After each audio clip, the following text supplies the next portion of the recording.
रहे हो भजन में सुनिए, अच्छा लगेगा।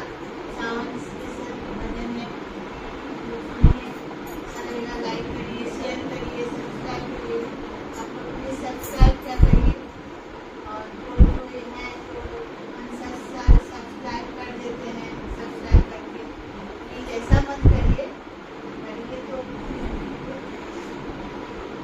हटाइए मत। एक बार बोलो शंकर भगवान की जय, माता पार्वती की जय। हर हर हर महादेव। बेलवा के पतिया में कमल गुण हो, शिव गईले लो भाई। बेलवा के पतवा में कमल गुण हो, शिव गईले लो भाई। गईले लो भाई, शिव गईले लो भाई। गईले लो भाई, शिव गईले लो भाई।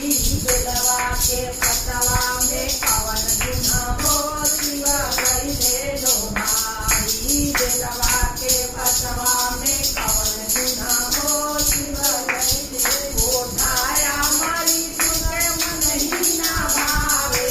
कोठाया मारी तुके मन ही ना भावे। मन ही ना भावे तुके मन ही ना भावे। मन ही ना भावे तुके मन ही ना भावे।